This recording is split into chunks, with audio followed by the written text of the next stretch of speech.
Hey friend, Graham Cochrane here. Okay, one of the biggest questions I get is how much do I charge for my digital products?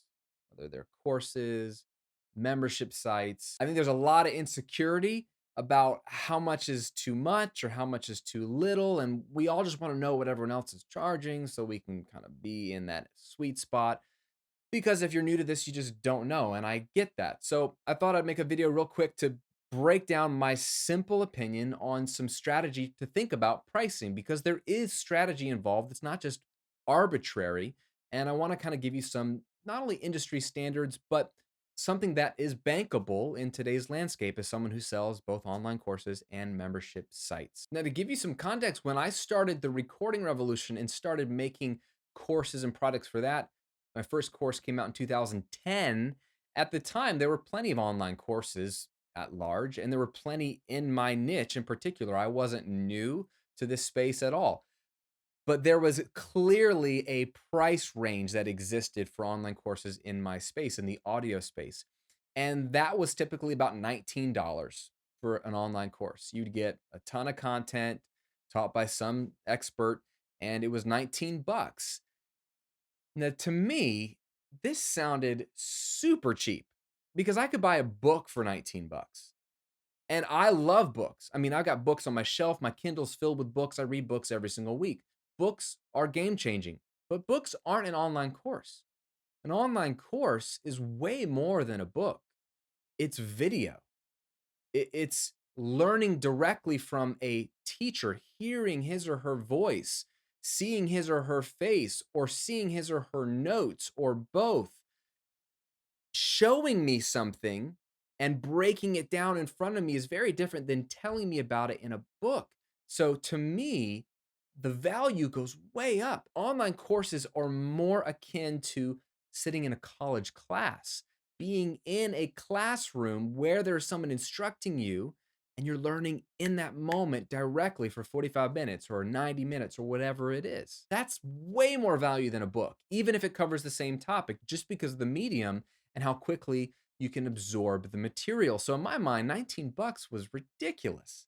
Now, I was a nobody when I made my first online course, but I took a topic that was already being sold in online courses back then for $19 and I made my own version of it and sold it for about $40 or $50. To me, this made a lot more sense because A, that's probably what the course should be sold at. And I still thought that was a deal because B, I knew my course was better because those courses were boring. They were just the information. I was making a course for my audience, as small as it was at the time, who liked learning from me already for free on YouTube. And so I figured if they like the way I teach, they're going to want to learn from me. And there's another level of premium there because they don't want to learn it from someone they don't know or someone who's boring.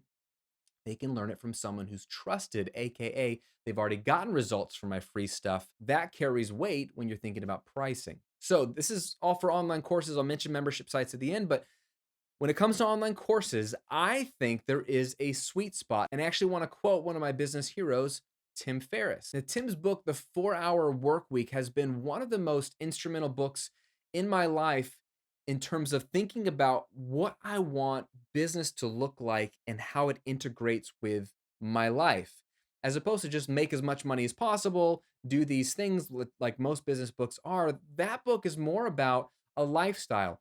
Why have a business? To fund your lifestyle. What do you want that lifestyle to look like? Well, that will inform what kind of business you run, how you run it, what's the best and easiest way to get there. It's relatively simple if you think about it, but it was a fresh way to think about business. And it's one of those books that I literally reread every January to remind myself on some of the principles. Now, I've reviewed that book on this channel before, and I said in that review, as much as I love the book, I don't agree with everything Tim says or his worldview on all things in that book, but that doesn't take away from so much of the wisdom in the way he thinks about business, selling. And one of those things is simple pricing. In the 4 Hour Work Week, Tim says this: I've found that a price range of $50 to $200 per sale provides the most profit for the least customer service hassle. Price high and then justify. He basically makes the case to be a premium provider for information products when Most of the information products are sold for like 19 bucks or 30 bucks. He says don't even play in that sandbox, be a premium provider and then justify, make it actually better. And one of my other favorite authors, Seth Godin, says something very similar. Give more for more. So make a better product, but charge accordingly. Don't play in the cheap sandbox like a lot of people do. So I genuinely believe that Tim Ferriss is onto something with that $50 to $200 range. It's premium enough that you'll make a good amount of money if you're making a sale that's no less than 50 bucks, but up to 200 bucks, but low enough being under 200 bucks that most people don't have to think too hard about that purchase. A lot of people will buy something for 100 bucks or 150 bucks without having to really sit down and look at their budget. They'll just say, "You know what? That seems like it's worth it. I want it. I know I've got that money somewhere," and they'll make the purchase. Now, when it comes to online courses, most online courses I think fit right in that price range perfectly. Selling a course for no less than 50 bucks all the way up to 197 is a great sweet spot for courses. I sell courses in this price range all day long. Now, depending on the niche that you're in and the value that your course brings and who it's sold to, you can charge more than 200 bucks. Certainly, I have paid more than 200 bucks for a course. I've paid 10 times that. And I have sold courses for way more than 200 bucks. But it depends on the nature of the product. Most people, and if you're watching this, if you're selling to anyone with a hobby or anything that's not really, you can make them more money with this, AKA it's not to businesses, then you probably should be in that $50 to $200 price range to be on the safe side. You certainly can charge more with upper tiers and premium pricing, and there's other things that we could do there. But at its basis, I wouldn't charge less than 50, and anywhere between 50 and 200 for the price of your course is going to do really, really well, assuming that it is a good course. You don't have to play in that $15, $19 sandbox of a course and have to sell a ton of copies to make any real profit. You can make a really good course where someone who's taking out their credit card and spending $97 with you or 147 or whatever it is, they aren't going to just buy it and then complain. That's part of what Tim mentions in that book is that people that pay the least complain the most. And I have found that to be true. People who pay more take it more seriously because they're more bought in and they're going to watch every video. You better believe it because they paid for it. So you better deliver and make a good product, but they'll actually get more out of it because they paid more and they're more bought in. Really, if I want to give you a slightly broader range, because I know some of your topics might be outside of that low ball range of 50 to 100 bucks, I would say anywhere between 97 and 497 is a magical sweet spot. I don't like to sell anything less than 100 bucks anymore these days because I think I just need to deliver more premium, deliver better, and ask more of my students and then deliver on those promises. And then selling up to 497 gives you a nice range of having premium tiers or having at least a premium product at 497 if you sell a lot at 97 depending on the topic, depending on who you're selling it to. Anything more than 500 bucks, anything more than 497 generally requires more sophisticated selling techniques. It's harder to convince someone to spend more than 500 bucks with just a simple sales page. So, whether it's webinars or more in-depth copy or selling over time or selling on the phone or in person, there's more sophisticated things that are generally needed to sell something beyond 500 bucks. That's not always true, but it's more true than not. So, if you don't want to have to deal with that or you're not at that level yet, stay below 500 bucks.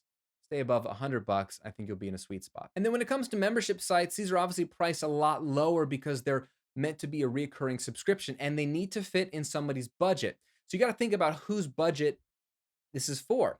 If this is just for a hobbyist, okay, like two of my memberships are just for hobbyists, and those memberships range between $27 a month and $5 a month. Would you believe it? Now, the $27 a month membership gets a lot more content. There's a lot more there, a lot more interaction. The $5 a month one is more of a paid community and less content driven. So there's different value adds. That's sort of a range that's typical. Usually 10 to 30 is a sweet spot for membership sites if it's more of a hobby or any kind of just not selling to businesses is really the difference maker. If you're selling to a business, they can stand to profit off of that information and see a return that's very clear. You can clearly charge more for your membership. I would say anywhere between 50 and 100 bucks is very possible for your membership and more if it is a very premium thing or slightly smaller scale, more in-depth coaching, which is a little bit different than a true membership site. True membership sites are for the masses and are scalable. So if you really want to know my opinion on pricing for membership sites, I would say between 20 bucks and 50 bucks a month, you're in that sweet spot. Again, a lot of times I talk to people and they say, well, Graham, I'd rather swing to more of the $10 a month model and make it a no-brainer like Netflix. And I understand that thinking, but then you need twice as many customers as if you had a $20 a month membership. So assuming that you only lose half of your customers with a $20 a month membership and you make the same amount of money, I like that because I have more bought in members than I do people at $10 a month. So just something to consider if you're trying to convince yourself to go less than 20, do whatever works for you. There's no rule of thumb. You can make a lot of money selling $10 a month memberships, just ask Netflix, but it's not necessarily my favorite model because I'd rather have, again, a smaller audience that pays a little bit more premium and they're a little bit more bought in, and I'm forced to deliver a lot to them. We all kind of win in that scenario. So there you have it. Those are my recommendations for pricing for your digital product. I want to give you something. If you're brand new and you don't actually have a digital product yet, I want to give you a step-by-step 4-week plan to go from zero idea and zero audience to actually making money in 30 days. It's called my 30-day no hustle business plan. This is exactly what I would do today if I had to start over from scratch and I had no email list, no audience, no products, no money. This is what I would do week 1, week 2, week 3, week 4, make money 30 days from now. It's very simple. I'm not saying it's easy necessarily because it requires work, but it's not a lot of work. You can do it in just 30 minutes a day and it will get you from, again, no idea to actually selling something and making some money in 30 days and beginning a healthy business. And it's a free guide. I want to give it to you just for watching this video. I think it'll help you as you're thinking about online business and digital products. You can grab it for free. The link is below this video in the description or right here on the screen. Just go to grahamcochrane.com/30 days. Grab your free PDF, read through it, but then take action. I can't make you money if you just read it. You got to read it and then actually do it. But if you do it, I promise you, you can make money in 30 days if you follow the steps. Again, it's my 30-day no hustle business plan, and it's absolutely free.